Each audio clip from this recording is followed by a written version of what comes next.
여러분, 역사상 가장 큰 영향력을 끼친 문서, 그리고 사실상 인류 최초의 조직신학 책이라고 불리는 게 있어요. 바로 로마서인데요.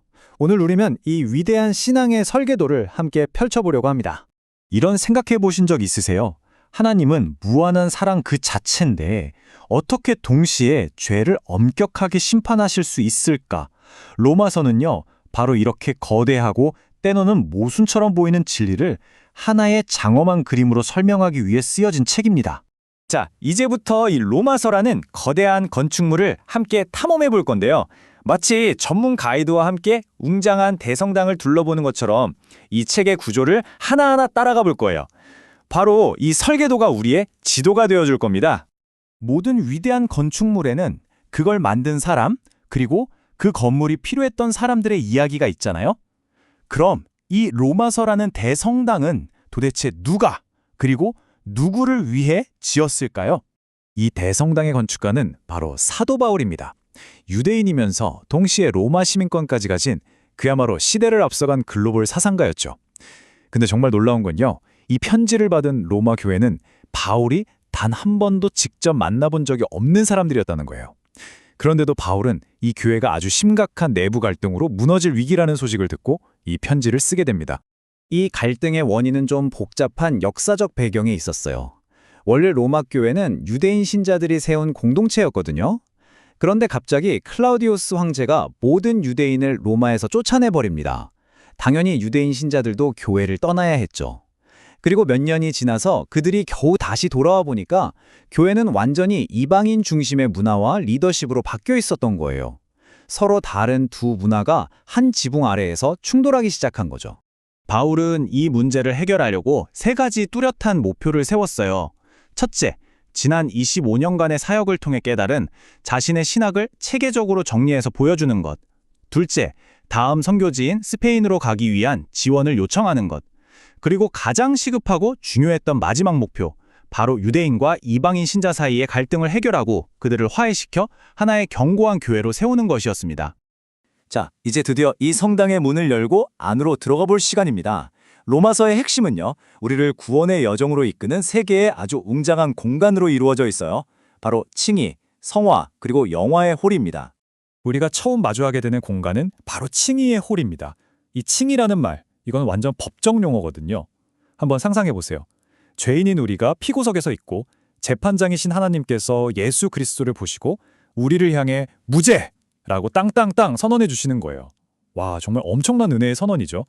여기서 진짜 중요한 건요, 칭의가 우리가 갑자기 착한 사람이 됐다는 뜻이 아니라는 거예요.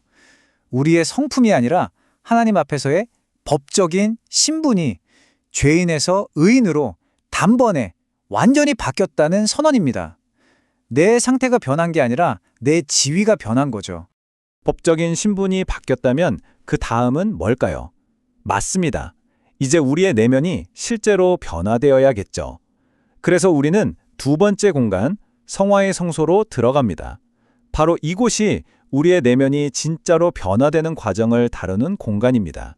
이 두 가지 개념의 차이를 아는 게 로마서를 이해하는 핵심 열쇠라고 할 수 있어요.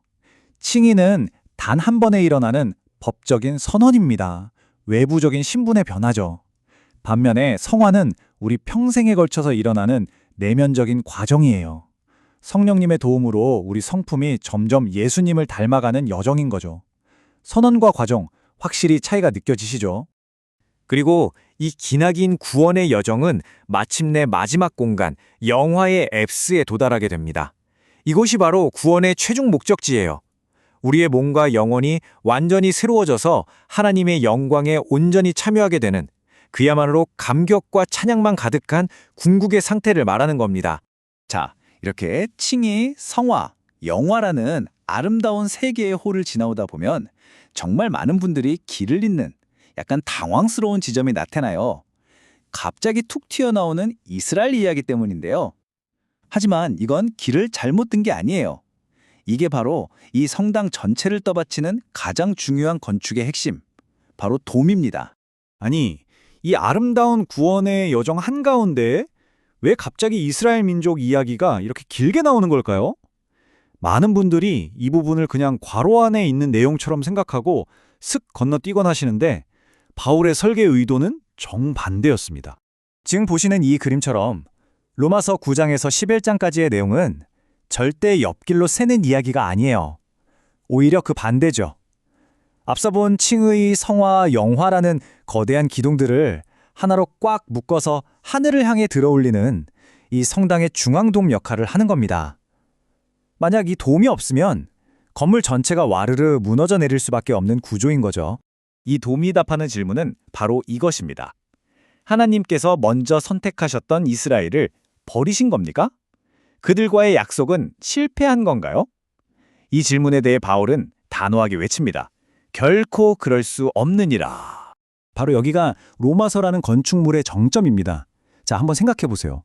만약에 하나님께서 이스라엘에게 하신 약속을 지키지 않으셨다면 오늘 우리에게 주신 구원의 약속도 언젠가 깨질 수 있는 거 아닐까요? 바로 그렇기 때문에 바울은 이스라엘을 향한 하나님의 신실하심을 반드시 증명해야만 했던 겁니다.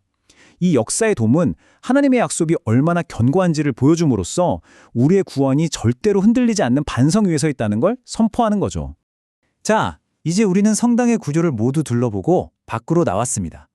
그렇다면 이 2000년 된 설계도가 오늘을 살아가는 우리에겐 도대체 어떤 의미가 있을까요? 이 로마서라는 설계도는 그냥 종이 위에만 머물지 않았어요. 역사의 물줄기를 통째로 바꿔놓았죠. 방황하던 청년 아우구스티누스를 위대한 교부로 만들었고, 마르틴 루터에게는 종교개혁의 불씨를 당겼으며 존 웨슬리에게는 감리교 운동의 영감을 주었습니다. 이 모든 정교한 신압과 장엄한 구조는 우리가 그저 와, 대단하다 하고 감상하라고 주어진 게 아니라는 겁니다. 이건 박물관의 전시품이 아니라 우리가 매일매일의 삶으로 직접 지어가야 할 집의 설계도인 거죠. 진정한 신앙은 머리에서 가슴으로, 그리고 가슴에서 손과 발로 이어져야 합니다. 성소 안에서의 깊은 깨달음이 예배로 표현되고, 더 나아가 세상 속에서 구체적인 사랑과 섬김의 실천으로 흘러갈 때 비로소 이 대성당은 살아 숨쉬게 되는 겁니다. 로마서라는 이 위대한 설계도는 수많은 사람들의 삶과 역사를 바꿔놨습니다. 그렇다면 이제 마지막 질문은 우리 각자에게 던져집니다. 이 위대한 믿음의 설계도는 지금 바로 당신의 삶 속에서 어떻게 지어지고 있나요?